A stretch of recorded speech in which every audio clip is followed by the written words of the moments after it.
Miércoles 13 de julio de 1955, día 34. Comité Nacional del Partido Socialista. El pedido de pacificación de Perón sumaba respuestas. Era el turno del Partido Socialista, que entregó un documento firmado por varios dirigentes de primera línea, entre ellos Andrés Justo, Alicia Moró de Justo, Alfredo Palacios y Nicolás Repetto. Como ya lo había adelantado Repetto, los socialistas no estaban dispuestos a dialogar. Querían la capitulación del peronismo. Vivimos en estado de guerra interno según el gobierno. Entonces todos somos beligerantes. Pero la lucha es desigual. Nuestros adversarios, no queremos emplear la palabra enemigos, nos han arrebatado nuestros derechos hasta aquellos que son imprescriptibles e inalienables. Hasta hace poco, los partidos opositores eran considerados un conjunto de traidores y vendepatrias. Por eso, el Partido Socialista considera que no nos corresponde ninguna iniciativa frente al llamado de pacificación, porque vivimos en la ausencia total de las libertades. Y cierra: queremos libertad sindical para los trabajadores y autonomía de los estados federales. Anhelamos la restauración de la República que consagra la Constitución y afirmamos que el obstáculo para ese retorno a la normalidad no está en los partidos ni en la ciudadanía, sino en el régimen totalitario que gobierna la nación. Por eso seguiremos luchando contra los que pretendan reemplazar a los hombres por los sistemas. Fieles al espíritu de Mayo, defenderemos la libertad. Cuando Perón recibió el documento, tachó de su lista a los socialistas. Siempre fueron unos canallas, balbuceó el presidente. Se hacen los demócratas, pero no aceptan la decisión de las mayorías. Ministerio de Ejército. El general Lucero sabía que una de las debilidades de Perón era John William Cook. No tenía claro por qué lo seducía ese hombre gordo con apellido gringo. También era cierto que el diálogo entre Perón y Cook se había cortado hacía 3 años, cuando el presidente lo había bajado de la lista de diputados. Cook no le caía bien a Lucero y Lucero no le caía bien a Cook, pero habían construido una relación fructífera.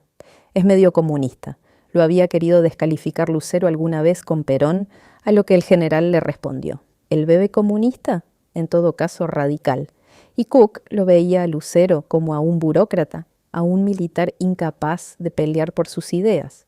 Igual, los dos se respetaban, porque sabían que Perón, de diferentes maneras, valoraba sus aportes. Cuando hablaba Lucero, hablaba Perón.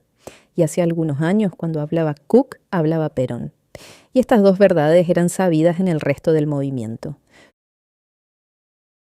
Lucero y Cook conversaban en la sala de reuniones del Ministerio de Ejército. Lucero lo había citado a Cook cerca de las 11 de la noche porque quería hablar en privado. Le contó la charla que había mantenido hacía 2 días con Perón e hizo silencio para escuchar qué tenía para decir Cook. El bebé se revolvió en la silla inquieto. Acababa de escuchar una noticia que lo dejaba estupefacto. Su cerebro la estaba procesando. Hacía años que no hablaba con Perón, y en ese último tiempo le había dedicado el cuerpo y el alma a De Frente, su proyecto editorial. Cook sabía que uno de los factores de poder era el periodismo, y ya fuera del gobierno se decidió a recuperar el terreno perdido desde las páginas de su semanario. Lo primero que le salió a Cook fue: los peronistas no permitiremos que el general Perón renuncie. Hay que mantener esto en reserva. No lo puede saber nadie más que nosotros. ¿Por qué me lo cuenta a mí Lucero si hace más de 3 años que no hablo con el general? Porque quiero que estemos preparados, porque necesitamos pensar qué hacer en caso de que la renuncia se concrete. No va a suceder, general. ¿Cómo está tan seguro? Se lo acabo de decir, el pueblo peronista no va a permitir que renuncie. ¿Aún contra la voluntad del propio presidente? Aún contra la voluntad del propio presidente. Eso es inadmisible, Cook. Y usted lo sabe. Solo sé que el general jamás va a abandonar a su pueblo, que está dispuesto a pagar el precio que sea necesario para mantener su felicidad, y que solo dejaría su lugar de lucha si pensara que su presencia le puede generar algún perjuicio al pueblo. Pero, ¿cansancio? ¿Hartazgo? ¿Soledad? Esas palabras no están en el diccionario de Perón, salvo que el Perón que yo alguna vez conocí ya no exista. Eso fue lo que me dijo, retrucó Lucero. Cook pensó unos instantes. Todos tenemos momentos de flaqueza, general, hasta Perón. Somos humanos. Pero una cosa es decir y otra cosa es hacer. Y yo estoy convencido de que el general Perón jamás va a renunciar. Lucero lo miró a Cook. Tenía ganas de decirle que lo fuera a ver al presidente para entender cómo estaba, pero prefirió no avanzar más de lo debido. Ya habría tiempo de volver a hablar con Cook en caso de que Perón decidiera irse del gobierno. Jueves 14 de julio de 1955, día 35. Y finalmente pasó. Lo que Perón venía hablando en secreto, el propio presidente se encargó de abrirlo al resto del gabinete. A las 6:40 de la mañana, el general citó a reunión y les dijo a sus ministros que quería abandonar la presidencia porque notaba que los opositores no aceptaban pacificar al país. La exposición fue breve, informativa. Apenas 15 minutos. Perón no dio margen para el debate. Dijo que todavía lo estaba pensando, pero que veía pocas alternativas. La síntesis fue: quiero dejar de ser un obstáculo, y los despidió. Los ministros se fueron en shock. Una vez que salió el último, ingresó Di Pietro, el secretario general de la CGT, quien también recibió la noticia. El tercero en entrar al despacho fue Gamboa, el jefe de policía. Perón le anunció lo mismo. Y luego le sugirió: cuando la noticia empiece a correr, puede haber desórdenes. Refuerce la custodia en los lugares que crea necesario. Sí, mi general, respondió Gamboa y se retiró impactado. Alrededor de las 8:30 comenzaron a llegar a la Casa Rosada militares, funcionarios, diputados, senadores y militantes. Perón los fue recibiendo en grupos e individualmente y les explicó por qué estaba analizando ofrecer su renuncia al cargo. Cerca de las 11, el general se quedó solo. Se reclinó en el sillón presidencial, encendió un cigarrillo y le dio una larga pitada. Era el momento de esperar. Las reacciones de las próximas horas serían las que definirían el futuro. Confederación General del Trabajo. Di Pietro convocó a los delegados de la CGT para las 9 de la mañana. A las 9:30 ya todos sabían que Perón quería renunciar, y la noticia se transmitía a las diferentes delegaciones. Las primeras en reaccionar fueron las de Santa Fe, Eva Perón, Mendoza y Córdoba, las que conminaron a Di Pietro a que llamara al paro nacional. Y Di Pietro habló por radio, lo que transformó un rumor en una noticia. La Confederación General del Trabajo recibió una nota del general Perón por la cual expuso la posibilidad de su retiro como presidente de la nación. Esta central obrera, interpretando el sentir unánime de los trabajadores, lo rechaza y dispone a partir de este momento un paro general de actividades en toda la República, excepto los servicios públicos indispensables, quienes lo harán simbólicamente de 17 a 17:15. A la vez, la CGT invita al pueblo de la República a concentrarse en la Plaza de Mayo, de donde no nos iremos hasta que nuestro líder retire la nota. Quienes no puedan hacerlo por lo lejano se concentrarán en las plazas de sus ciudades o pueblos. Ningún desmán reñido con la cultura del pueblo argentino puede ser producido y cada uno debe estar vigilante para evitar que infiltrados pudieran ocasionarlos. Nuestra única consigna es: Perón se debe quedar. El general Lucero escuchó por radio en su despacho el discurso de Di Pietro. No pudo evitar recordar las palabras de Cook. Lo que le había anunciado estaba pasando. El pueblo peronista no va a permitir que renuncie. Residencia presidencial. Perón se había retirado al palacio. Quería estar solo para seguir por la radio las reacciones a su planteo. La CGT había movilizado a miles y miles de trabajadores y la Plaza de Mayo estallaba de gente. El grito para que Perón hablara era unánime. Pero el que se dirigió a los trabajadores fue Di Pietro, quien reiteró lo que había dicho por radio. Los trabajadores no aceptamos que Perón deje la presidencia. El edecán le trajo algunos telegramas que habían llegado del exterior y del interior del país. En todos el tono era más o menos parecido. Le pedían, rogaban y suplicaban que se mantuviera en el cargo. El bloque peronista de senadores y el de diputados también había emitido un comunicado, y los ministros habían firmado una nota para que Perón revisara su decisión. «Pásame la lista de los que llamaron por teléfono, Bernardo». Alberte le alcanzó 2 hojas repletas de nombres. Perón la observó. Había de todo: dirigentes gremiales, compañeros peronistas, camaradas del ejército y hasta empresarios. Los llamados, estaba seguro, eran para hacerlo revisar su decisión. Perón le dijo a Bernardo que lo comunicara con Cook. Lucero, al pasar, le había comentado de la charla que había mantenido el día anterior con el Bebe, y el general, de pronto, extrañó aquellas largas tenidas que tenía con uno de sus militantes favoritos. Cook era el único que alguna vez se había animado a contradecirlo. Hacía años que no hablaban.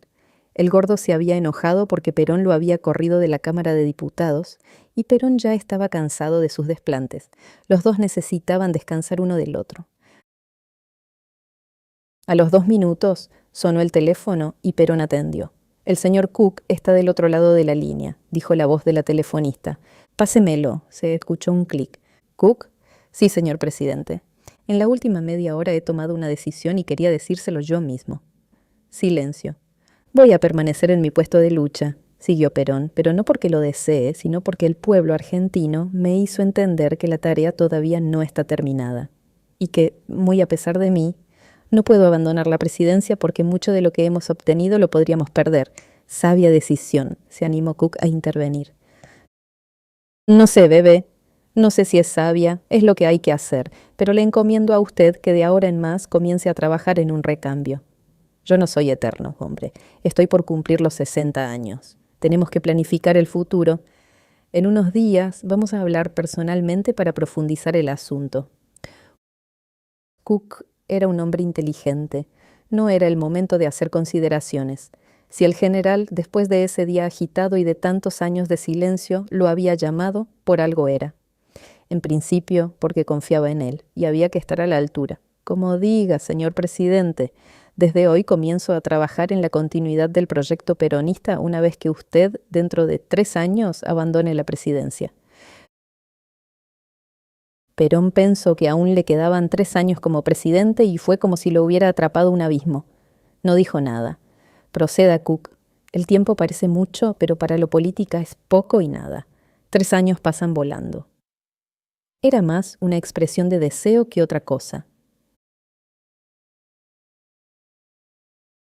Viernes 15 de julio de 1955, día 36. Casa Rosada. Perón, como todos los días, bajó temprano a desayunar y a leer los diarios. A las 6 estaba presto para partir rumbo a la Casa de Gobierno. Esa mañana, ni bien se sentó a desayunar, le dijo a Bernardo que convocara en la Casa Rosada a los legisladores peronistas para las 9. Quería hablar con los diputados y senadores que le habían pedido una entrevista para evitar que renunciara. El presidente creía que eran una buena audiencia para dar a conocer su decisión de permanecer en la presidencia y para que el pueblo supiera que las cosas no serían como antes. Estaba dispuesto a cambiar para obtener lo que más deseaba, la pacificación. El 16 de junio había dejado una huella en el ánimo del viejo general. Ese día se repetía una y otra vez en sus pesadillas. Por eso estaba convencido de que había que apuntalar una paz duradera. La tensión de los 9 años de gobierno ya era imposible de sostener. No la podía soportar él, que era una década más viejo, ni sus funcionarios ni el pueblo. No se podía vivir en un estado de conflicto permanente. Y si había que entregar algo a cambio para persuadir a los opositores, estaba dispuesto a hacerlo. Sabía que nunca retrocedería en 3 aspectos: los derechos de los trabajadores y la justicia y el ascenso social. Pero todo lo demás era negociable. Se subió al auto a las 6 y partió hacia la Casa Rosada. 20 minutos después entraba por la explanada. Ni bien se instaló en la oficina, le dijo a su secretario que le iba a dictar unas palabras. A Perón le gustaba improvisar, pero en este caso quería pensar muy bien qué era lo que iba a decir. Una palabra mal dicha podía hacer fracasar el plan. Iba a hacer un movimiento riesgoso, más para adentro del partido que para afuera. Esperaba que los compañeros supieran entenderlo, y si no lo hacían, se tomaría el trabajo de explicarles. Y si tampoco entraban en razones, bueno, ese sería el momento de hacer valer su autoridad. A las 9 estaba parado ante la puerta del Salón Blanco. Se acomodó el uniforme. De adentro llegaban las estrofas de la marcha peronista. Esperó a que llegara el momento de Perón, Perón, gran conductor, sos el primer trabajador, y entró para coronar las 2 ovaciones, la del final de la marcha y su ingreso. Se paró junto al atril y saludó con los 2 brazos en alto, y luego pidió que tomaran asiento. Deseo agradecerles íntimamente y con gran emoción el saludo que me enviaron ayer los compañeros y amigos. Lamento no haberlos recibido antes porque en la residencia no tenemos el espacio suficiente para ver a tanta gente. En la sala no se escuchaba el aleteo de una mariposa. Todos querían saber. Les agradezco la solidaridad y el saludo, y por eso deseo que los compañeros legisladores tengan claro mi pensamiento en las actuales circunstancias. Sin más dilaciones, Perón ingresó en tema. Comenzaré por decir que siempre nos caracterizamos por la franqueza. Jamás, aun frente a nuestros enemigos, hemos empleado otra política que aquella que va de frente. Jamás recurrimos a subterfugios ni hemos realizado una política insidiosa. Cuando ha habido que luchar, hemos luchado sin recurrir a armas deleznables como la calumnia o la indignidad, tan comunes en la política casera. Siguió. No reclamaremos méritos, pero tampoco aceptaremos que no nos reconozcan la dignidad, la caballerosidad y el valor con que hemos enfrentado las situaciones que se han presentado. El tiempo actual tiene las mismas características de otros vividos por el peronismo desde hace 12 años. ¿Cuál es la situación actual? ¿Cómo la vemos? Nosotros somos intérpretes de una voluntad revolucionaria. Nunca hacemos lo que queremos, sino lo que debemos. Sonaron los primeros tímidos aplausos. Perón sabía que de ahí en más cambiaría el ánimo y el rostro de los compañeros. Por eso, para cumplir los objetivos revolucionarios, hemos recurrido a ciertas restricciones que no negamos. Con la licencia para que todo el mundo hiciera lo que quisiese, no habríamos podido cumplir nuestro objetivo. Y como dije antes, los objetivos eran irrenunciables. Por eso limitamos las libertades en cuanto fue indispensable para la realización de esos objetivos. No negamos que hayamos restringido libertades. Lo hicimos, pero es falso que hayamos instaurado el terror. No hemos necesitado matar a nadie. Los argentinos mueren en los hospitales con muchas inyecciones, como le gusta ahora morir a la gente. No hay muertos por la acción revolucionaria. En cambio, a nosotros nos han matado mucha gente. Y eso lo debe tener claro la ciudadanía. Había llegado la hora de arriar algunas banderas. Por un instante, el presidente dudó. ¿Cómo sería recibido su mensaje? Retomó el discurso. Pero este movimiento revolucionario que impuso limitaciones debe hacerlo hasta el momento en que cumple su objetivo y no más allá. Alcanzados los objetivos, no vamos a seguir peleando con las sombras. Por eso, terminado ese periodo en que hemos afirmado nuestros objetivos, lo que queda por hacer será obra de la legislación. La reforma cultural está en marcha, de manera que la revolución también ha cumplido en ese sentido con sus objetivos. Y entonces lanzó lo que sabía que sonaría como una bomba y sería el título de los diarios del día siguiente. Por lo dicho en este acto, doy por terminada la revolución justicialista. Repito, la revolución peronista ha finalizado y comienza ahora una nueva etapa de carácter constitucional, sin revoluciones, porque el estado permanente de un país no puede ser la revolución. ¿Qué implica eso? La respuesta es simple, señores. Dejo de ser jefe de una revolución para pasar a ser el presidente de todos los argentinos, los amigos y los adversarios. Perón miró las caras de los que ocupaban las primeras filas. Vio como un par de diputados cuchicheaban en voz baja. No se amilanó. La situación ha cambiado y por eso debo devolver las limitaciones que se le han hecho a nuestros adversarios para dejarlos actuar dentro de la ley, con garantías, derechos y libertades. Eso es lo justo y lo vamos a hacer. Vale decir entonces que comienza una nueva etapa del movimiento peronista. Los adversarios podrán reestructurar sus fuerzas y oponerlas a las de nuestro movimiento sin más limitaciones que las que el buen trato, la decencia y la búsqueda de la pacificación. No creo que este sea el momento para iniciar controversias de baja borda. Lo que necesitamos es que digan de una vez si quieren la pacificación para alcanzarla por un trato amistoso o, si no la quieren, para realizarla nosotros a pesar de ellos. Quiero que nos pongamos a trabajar para lo mismo, convencido de que cuando uno no quiere, dos no pelean. Y nosotros no queremos porque creemos que, alcanzados los objetivos, no debemos seguir luchando. Cuando fue necesario, se apretó. Ahora que es necesario aflojar, se afloja. Yo no voy a ser tan torpe de hacerme el valiente y ser tan estúpido de no hacer lo que conviene. Aquí no se ventila la cuestión de si Perón es valiente, es duro o es flojo. Se ventila la necesidad de pacificarse y ponerse a trabajar por la grandeza de la nación, que si fuera el momento de pelear, haríamos lo contrario. Pelearíamos en las condiciones que fuese. Cuando el país demandó la lucha, no le preguntamos a nadie si había que luchar. Pero hoy nos demanda la paz y debemos trabajar para lograrla, porque solo así serviremos a la República.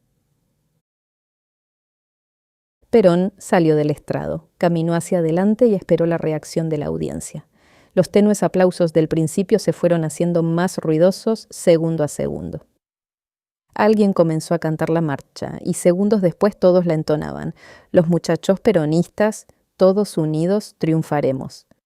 Cuando el general se fue del Salón Blanco, por un instante, sintió que el futuro era posible. Pensó que, si los compañeros aceptaban trabajar en paz, la oposición no se podría oponer. Después del nefasto 16 de junio, por primera vez era optimista.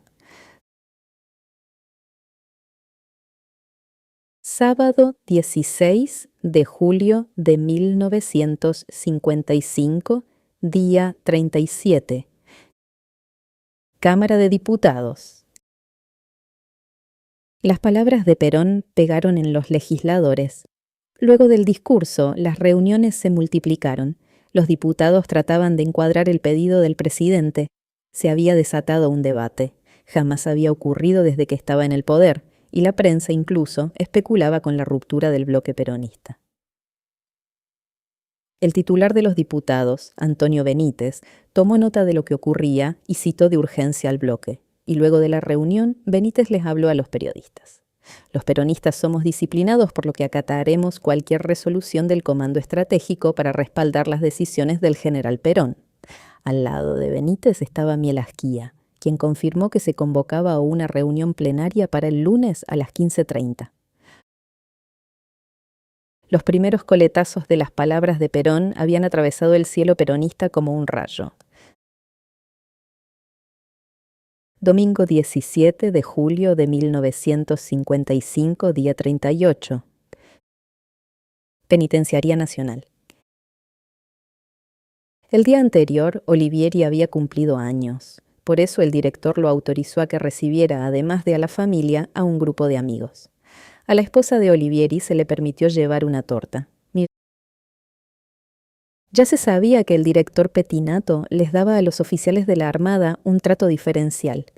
Había trascendido tanto que hasta recibió un par de llamados de Albrieu para que las prerrogativas cesaran.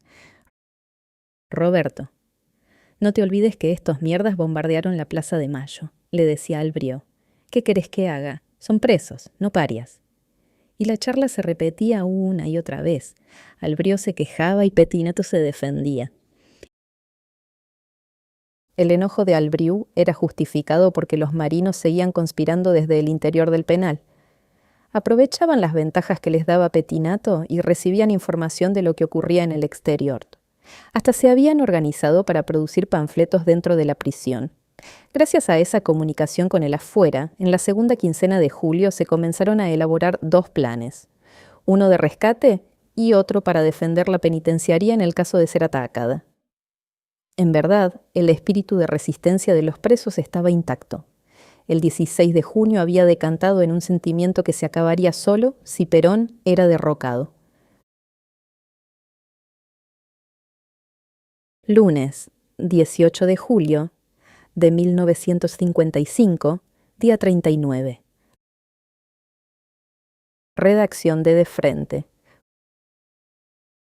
Cook era uno de los dirigentes más preparados del peronismo. Por eso entendió la búsqueda de Perón y, acicateado porque el general otra vez lo consideraba parte del proyecto nacional y popular, escribió su editorial en De Frente.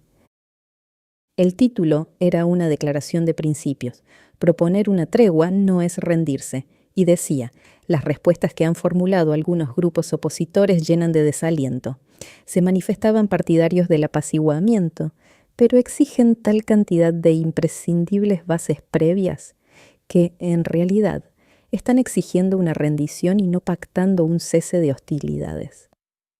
Según ellos, el gobierno debe reconocer que carece de moral, que se ha equivocado en todo, que es cruel, despótico e ineficiente.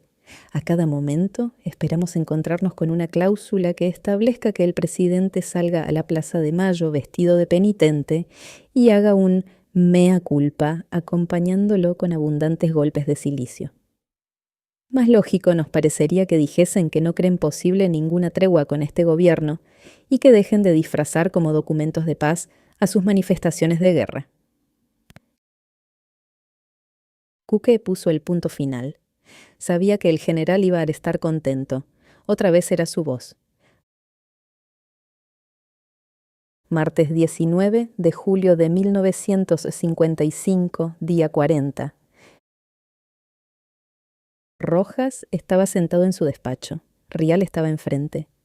Tenemos más adhesiones, señor. No quiero saber los nombres, Rial, se atajó Rojas. Cuanto menos conozca, mejor. Con que usted esté al tanto y deje un listado en un lugar seguro es suficiente.